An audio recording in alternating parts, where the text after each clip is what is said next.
नमस्कार, स्वागत है आपका अपने YouTube चैनल संस्कृत श्रेयांश पर। और आज हम बात करने वाले हैं अपठिता अवबोधनम पर। अपठित अवबोधन, इसके अंतर्गत सभी कक्षाओं में एक गद्यांश आता है जो आपका पढ़ा हुआ नहीं, उसमें से आपको प्रश्नोत्तर छांटने होते हैं और यह छठी कक्षा से लेकर और 12वीं कक्षा तक एक जैसा ही होता है।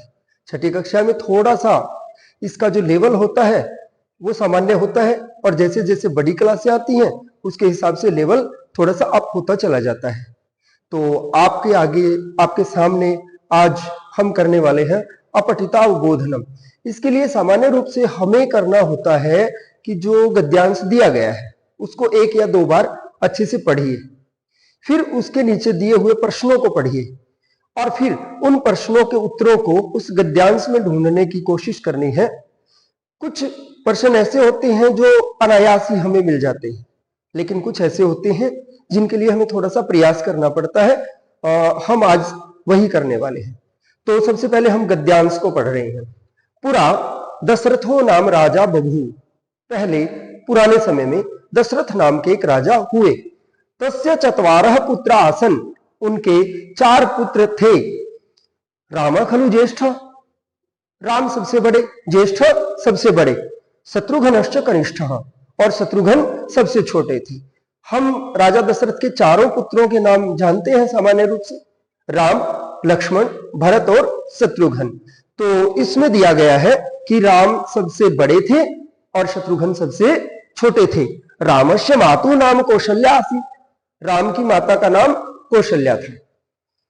बाल्ये, बचपन में ही, राम लक्ष्मणश्च, और लक्ष्मण, गुरुना, गुरु वशिष्ठेन सह, वशिष्ठ के साथ, वनमागच्छत्, वन में चले गए। तत्र तेन बहवा असुरो हतः। वहां पर उन्होंने बहुत से राक्षसों को मारा। ये जो मतलब राक्षस यज्ञेषु, यज्ञों में व्यवधानम कुर्वन्ति स्म, व्यवधान करते थे। व्यवधान मतलब रुकावट।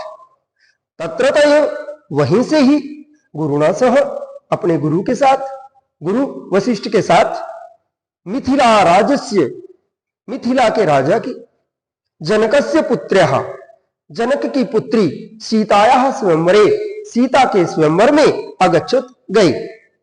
तत्र, वहां पर शिवस्य धनुषं भंगम कृत्वा, शिव के धनुष को तोड़कर सीतया सह प्रणीत, सीता के साथ विवाह हुआ।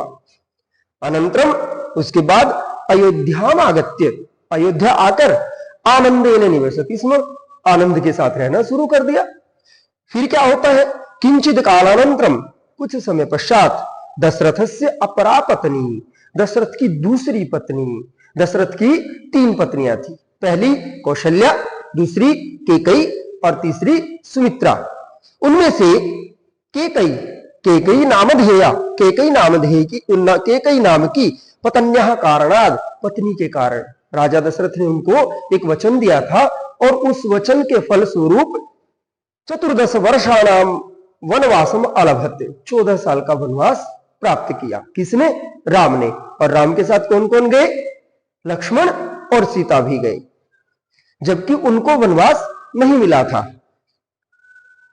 वन में रामस्य पत्न्याः, राम की पत्नी, सीतायाः हरणम, सीता का हरण, राक्षसेन्द्रेण रावणेन कृतम, राक्षस राज रावण ने कर लिया। जैसा कि हम जानते हैं, वानराणाम सहाय्ये, बंदरों की सहायता से, हनुमान, अंगद, जामवंत इत्यादि वानरों की सहायता से रावणम हत्वा, रावण को मारकर, सीताम च प्राप्य, और सीता को फिर से प्राप्त करके अयोध्याम आगतवान, अयोध्या वापस आए। जनई रामस्य स्वागतम दीपोत्सवेन कृतम, लोगों ने राम का स्वागत दीपक जलाकर किया, जिसको हम दीपावली के रूप में मनाते हैं। तो हमने गद्यांश को पढ़ा, इसमें से शब्दों को हमने देखा और फिर नीचे प्रश्न दिए होते हैं, उनमें से एक पदेन उत्तरतः, एक पद में उत्तर देना है। अब हमें देखना है, यदि हम एक पद को उचित ढंग से चुन पाते हैं तो सही है, अन्यथा क्या करना है, इस पूरी लाइन को पढ़िए और उस सब को देखो जिस लाइन में ये शब्द मिलते हैं और उस पूरी लाइन को आप लिख सकते हो, वहां आपका जो एक पद है वो अपने आप आ जाएगा। जैसे दशरथस्य कति पुत्र आसन, दशरथस्य कति पुत्र आसन, दशरथ के कितने पुत्र थे। तो हम पूरे गद्यांश में एक बार देखते हैं कि वो लाइन कहां है। हमें यहां मिलता है तस्य चत्वारः पुत्र आसन, तस्य उसके, किसके, दशरथ के। तो चत्वारः अगर हम पूरी इस लाइन को लिखेंगे तो भी हमारा उत्तर सही है, और अगर हम चत्वारः ये पद अकेला लिखेंगे तो हमारा उत्तर बिल्कुल सही होगा। अगले प्रश्न पर चलते हैं। रामेण कस्य धनुर्भंगम कृतम, रामेण कस्य धनुर्भंगम कृतम, राम ने किसके धनुष को तोड़ा था। तो दूसरी लाइन में जब हम जाते हैं, देखा, वन गए, सारी चीजें देखने के बाद हमें यहां मिलता है तत्र शिवस्य धनुषम भंगम कृत्वा, तत्र वहां पर मिथिला में शिवस्य, तो हमारा उत्तर क्या होगा, शिवस्य। कस्य की जगह हमने शिवस्य पद लिख देना है। और अगर हम पूरा पद अच्छी तरह से नहीं जान पाते तो फिर वही तरीका है, पूरी लाइन आप लिख दीजिए। सीतायाः हरणम केन कृतम, सीता का अपहरण किसने किया था।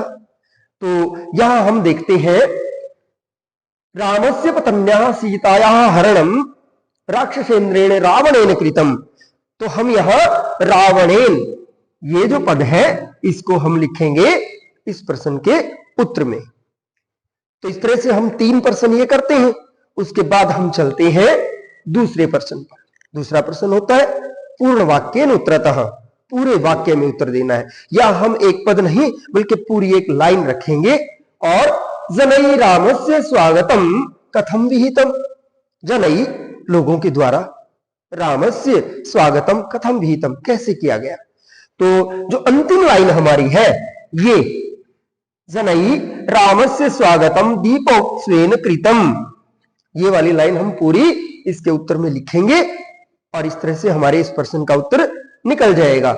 दूसरा प्रश्न है रामः बाल्ये एव कुत्र अगच्छत्, राम बाल्ये एव बचपन में कुत्र अगच्छत्, कहां गए थे। तो हम देखते हैं बाल्ये एव, बचपन में ही, रामः लक्ष्मणश्च, राम और लक्ष्मण गुरुणा वशिष्ठेन सह वनम अगच्छत्। ये वाली लाइन जो होगी, ये पंक्ति जो है वो इस प्रश्न का उत्तर है।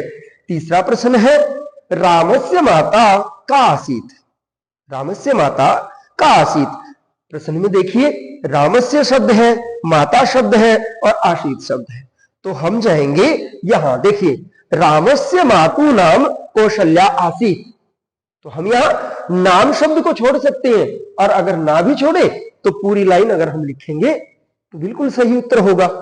फिर आता है गद्यांश का शीर्षक लिखना, जो 1 नंबर का होता है। और गद्यांशस्य उचितम शीर्षकम लिखतः, इस प्रश्न के लिए हमने जो गद्यांश पढ़ा है उसमें जिसका वर्णन बहुत बार आया हुआ वो हमारा शीर्षक हो सकता है।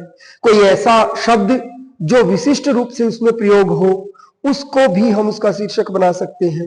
तो यहां हम देखते हैं 2 चीजें हम मुख्य रूप से देख रहे हैं। एक तो दशरथस्य पुत्र रामः, दशरथस्य पुत्र रामः, ये हमारा शीर्षक हो सकता है। और दूसरा शीर्षक हमारी अंतिम पंक्ति में है, जो हम दिवाली के रूप में मनाते हैं, वो वाला उत्सव विशिष्ट रूप से यहां पर आया हुआ है। तो दीपोत्सवः, इसका दूसरा शीर्षक हो सकता है दीपोत्सवः।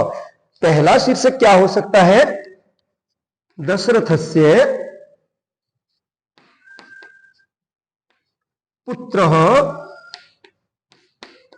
रामः, और दूसरा शीर्षक हम क्या बना सकते हैं, दीपोत्सवः। इस तरह से हम इसका शीर्षक चयन कर सकते हैं।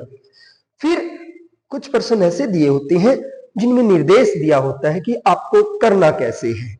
यथा निर्दिष्टम कुरुतः, जैसा निर्देश दिया है वैसा हमें करना है। पहला प्रश्न है रामः सीतायाः स्वयंवरे अगच्छत्, ये जो पंक्ति है रामः सीतायाः स्वयंवरे अगच्छत्, अत्र कर्तृपदम किम, यहां पर कर्ता कौन है? कर्ता मतलब काम के करने वाला। तो हम क्रिया देखते हैं पहले। यहां पर क्रिया है आगच्छत, और आगच्छत किसके अनुसार लगी हुई है? रामः। तो इसका उत्तर हमारा होगा रामः।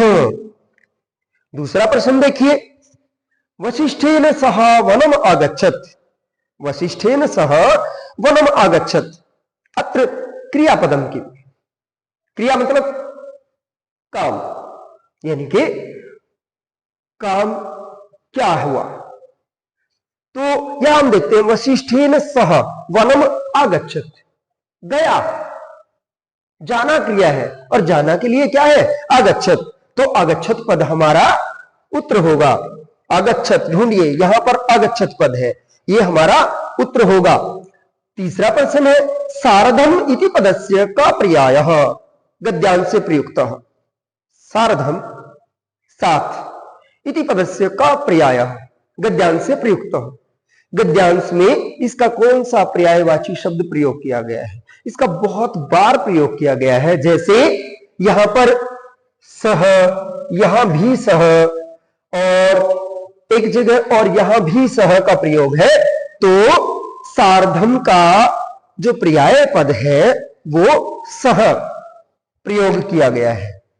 आनंदेन इति पदे का विभक्ति, आनंदेन इति पदे का विभक्ति, आनंदेन इस पद में कौन सी विभक्ति है? इसके लिए हमें शब्द रूप थोड़े से ज्ञान होना चाहिए। और हमने देखना आनंद जो है उसमें जो शब्द रूप है वो राम की तरह, गज की तरह, अश्व की तरह, घोटक की तरह होगा। और उसमें एन जहां जुड़ा होता है वहां पर हमेशा तृतीया विभक्ति होती है। आकारांत में और नपुंसक में जहां भी एन जुड़ा होगा वहां हमेशा तृतीया विभक्ति होती है। तो देखिए, द्वितीया, पंचमी, तृतीया और सप्तमी, इन चारों विकल्पों में से हम तृतीया इस पद को चयन करेंगे। इस तरह से हमारा पूरा अपठित गद्यांश और उसके दिए हुए प्रश्नोत्तर हम बहुत आसानी से कर सकते हैं। इसको करना सबसे आसान होता है पूरे पाठ में, सबसे पूरे क्वेश्चन पेपर में, प्रश्न पत्र में सबसे आसान प्रश्न अगर कोई होता है तो अपठितावबोधनम ही होता, अपठित गद्यांश होता है। इस तरह से हम इसको बहुत आसानी से कर सकते हैं। और आपकी पुस्तक में से या फिर दूसरी क्लासों की पुस्तकों में से किसी भी गद्यांश को पढ़कर उसमें से प्रश्नों के उत्तर करने की कोशिश करें, जिससे कि आप अपठितावबोध को बहुत अच्छे से कर सकें। धन्यवाद।